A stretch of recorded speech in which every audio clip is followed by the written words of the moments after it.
Thank you very much for the opportunity to talk to you about PTSD and alcohol dependence. It's an area of interest for me in terms of research.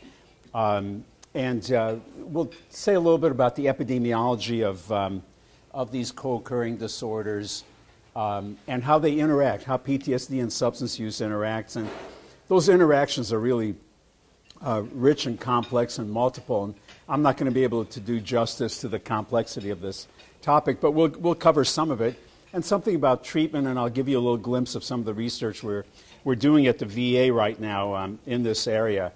So, as clinicians, we face all kinds of challenges in working with substance abuse patients because the majority of them have some sort of other non-substance use axis 1 psychiatric disorder and often axis 2 disorders. PTSD is certainly one of the many psychiatric disorders that co-occurs with substance use, and we'll talk about these interactions. But it's difficult to manage these patients because the co-occurrence complicates things. So PTSD and substance use are both each independently fairly common disorders. They co-occur, they share some neurobiological and other relationships, and they cause problems for us in terms of how complex it becomes to assess patients and then how to manage them, either psychosocially or pharmacologically.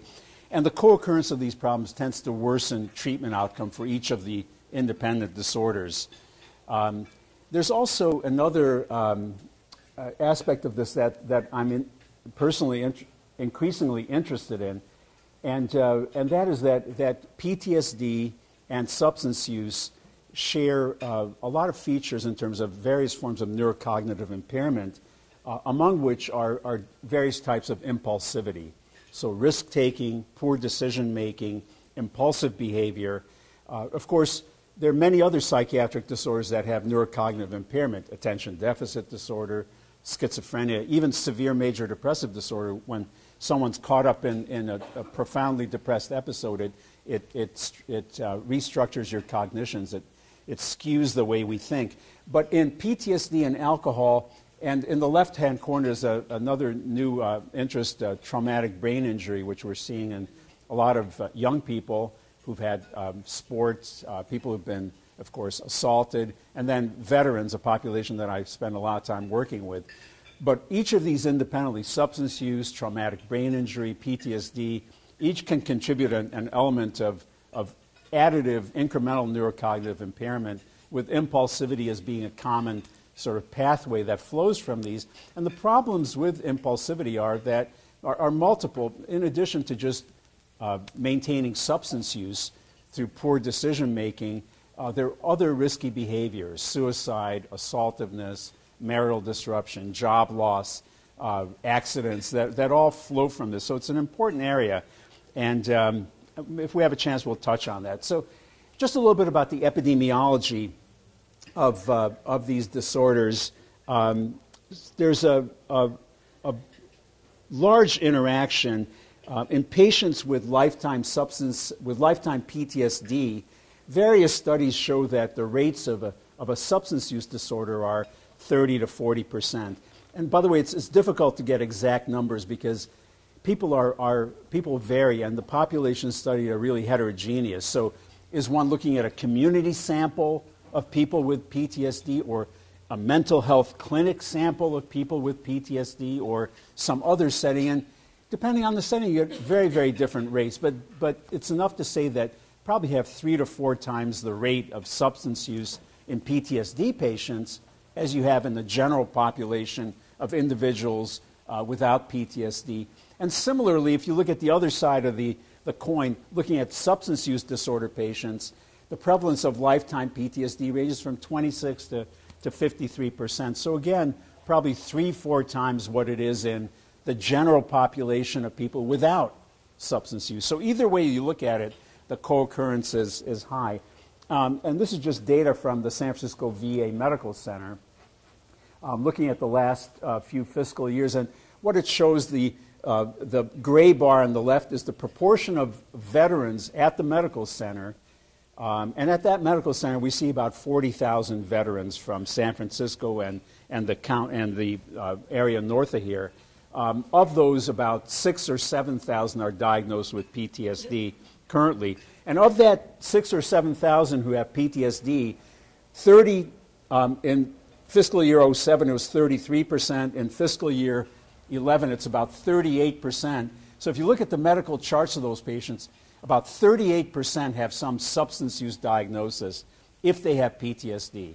And again, that's about 3-4 times what you see in the veteran population as a whole.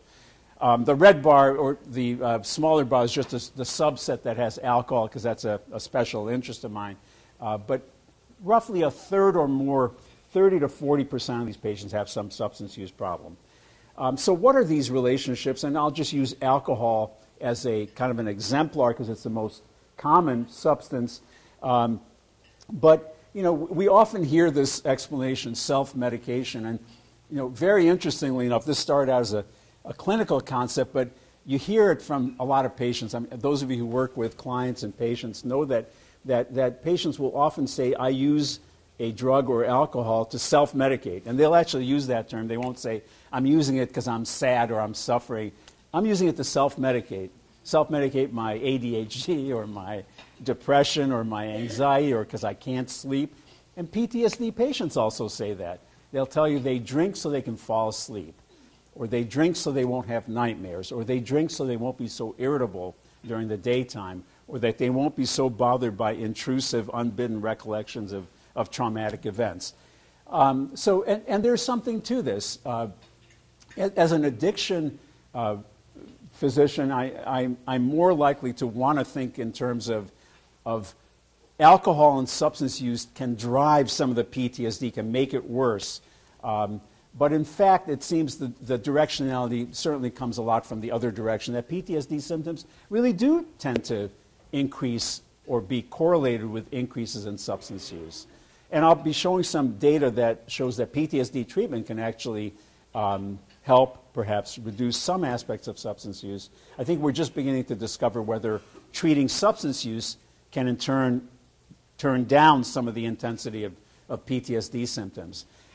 So, you know, I think simply put, one can say there's a bidirectional relationship. It's not substance use causes PTSD or PTSD causes substance use, but there are relationships that go in both directions. So alcohol and substance use certainly is a risk factor. All the data shows that for people to develop PTSD, and we'll get back to that in just a moment. There are many ways that can occur. Alcohol and substance use can also moderate, so they can be moderators. If you've got PTSD, if you're doing a lot of alcohol and substances, that will affect your PTSD symptoms. It'll affect your level of impairment, your level of functioning. And alcohol and substance use, perhaps because of the self-medication issue, are also consequences of PTSD. So really the relationships are multiple, and it's not really possible to, in some simple way, to summarize, you know, one way that these things interact. It's complex. It differs with every patient. And then even in one patient, the relationships can be multiple. And it's as with most things in mental health, you know, and addiction, we face complex, difficult to summarize and difficult to simply characterize disorders.